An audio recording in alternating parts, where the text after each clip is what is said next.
Hello friends, बरायबाय Bodo Info YouTube चेनेलाव दिनै Sunday film किसाननि update लाबोदों बे खामानिखौ मावोबा नोंथांमोना मोननो गोनां किस्तिखौ मोनगोन जायफ्रानोखि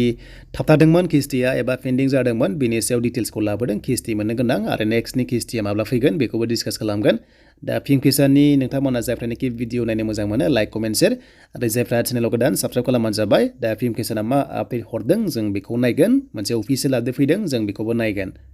So दायो जों फैबाय फिल्म किसाननि अफिसियेल साइटआव आरो बेयाव फैनाय लोगो लोगो नोंथांमोननि 15थि किस्तिया अल इन्डिया हाबबाय नाथाय आसाम स्टेटआव एसे लेट जादोंमोन नालाय एप्लाइआ स' बेखायनो 15 किस्तिखौ जोङो मोनथ'वाखै एन्ड नेक्स्टआवसो 15 किस्तिया हाबगोन नाथाय सरकारनि मथेब्ला 15 किस्तिया सोबाय मानोना गुबुन गुबुन स्टेटआव हाबदों अके एन्ड बेनिफ्राय 16 किस्तिया नोंथांमोना फेब्रुवारि मार्चआवहाय मोनहैगोन मानोना जानुवारिसिम माखासे खामानि सोलिबाय थागोन दा बेखौनो आपडेट सफैदों आं बेखौ नोंथांमोनजों शेयार खालामगोन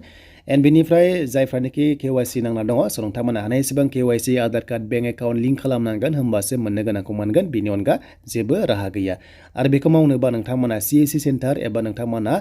डिस्ट्रिक्ट एग्रिकालचार अफिसाव नोंथांमोना भिजिट खालामनांगोन होमबासो मोननो गोनांखौ मोनगोन स' बेनिफ्राय स्टेटासखौ नायोबा नोंथांमोना स्टेटास अप्सनाव निउआवहाय थांनाय लोगो लोगो नायनो हागोन दा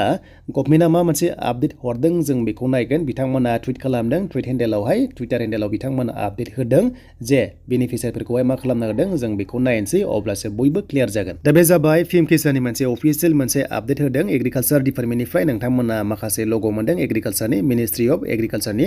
स' बेवहाय बिथांमोना मोनसे आपडेट होदों जे 45 डेज माने बेवहाय मोनसे विलेज लेभेलाव केम्पेइन जागासिनो दङ माने एवारनेस प्रग्राम जागासिनो दङ जे सासे बेनिफिसियारिया फिल्म किसान मोननोबा मा आपडेट थानांगौ मा जगार खालामनांगौ माबादि कानेक्ट थानांगौ होमबासो नोंथांमोना फिल्म किसानखौ मोनगोन बेबादि टाइपनि मोनसे मिटिं एबा एवारनेस प्रग्राम लागासिनो दङ गामि लेभेलाव आरो बे सोलिदों अल इन्डिया स' जोंनि साइडआव गैयाबा जानो हागौ नाथाय बे सोलिगासिनो दङ आरो बे सोलिनायाहाय माखासे फिल्म किसाननि रिलेटेड गासैबो डकुमेन्ट्सनि सायाव एवारनेस प्रग्राम बा मा थायोबा फिल्म किसाननि रांखौ मोननो हायो एबा मोना स' बेखौहाय फोरमायगासिनो दङ गभर्नमेन्टआ स' बे जागायदोंमोन डिसेम्बर 1निफ्राय जागायगासिनो दङ आरो लास्ट डेटआ जानुवारि 15सिम बेवहाय सोलिबाय थागोन फिल्म किसाननि सायाव माखासे एवारनेस प्रग्रामा जाबाय थागोन दा गोबां खोनादों नोंथांमोना फिल्म किसाननि रांखौहाय मोनबाय थायोमोन सिगाङाव नाथाय मोनासै थिग बेनि थाखाय मानो मोनासै बेफोरखौनो बिथांमोनाहाय शेयार खालामगासिनो दङ खिथागासिनो दङ दा बेखायनो नोंथांमोना ओरैबायदि जायफोरनाखि बे प्रब्लेमाव दङ स' नोंथांमोना मोजाङै खोनासंबानो जाबाय बे प्रब्लेमाव गोनांफोराहाय नोंथांमोनखौ मोनसे खोथा लिरदों भिजिट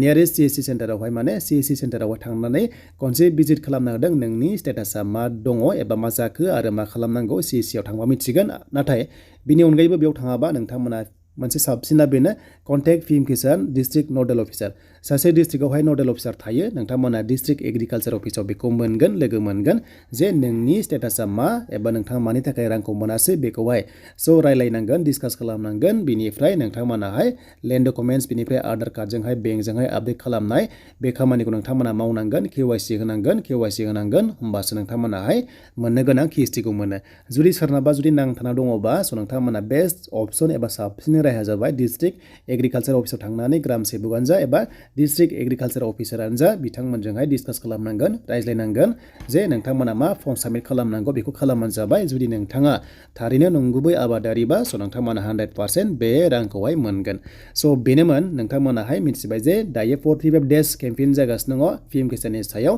स' बेखायनो जानुवारिनि 15नि उननिफ्रायसो प्रसेसा जागोन नोंथांमोना बे टाइमसिम नोंथांमोननि डकुमेन्ट्स आपडेट खालामनाय साबमिट खालामनाय हाबाफारिया सोलिबाय थागोन स' बेखायनो नोंथांमोना नेक्स्टआव मोननो गोनाङा फेब्रुवारि बेनिफ्राय मार्च दानावहाय 16 किस्तिखौहाय एबा 15 किस्तिखौ नोंथांमोनाहाय मोननो हागोन फिल्म किसाननिफ्राय दा बेनोमोन नोंथांमोना बुजिबाय फिल्म किसानाव जायफ्रानोखि प्रब्लेम्स दङ बे भिडिअखौ नायना बुजिबाय बेनिफ्राय कन्टेक्ट खालामदो नोंथांमोना डिस्ट्रिक्ट एग्रिकालचार अफिसारफोरजोंहाय जाहाथे नोंथांमोननि जायनाखि फिल्म किसानखौ नायो नडेल अफिसार बिथांमोनाहाय नोंथांमोनखौहाय साक्सेस एबा नोंथांमोनखौहाय हेल्प खालामगोन स' बेनोमोन नोंथांमोननि लेटेस्ट आपडेट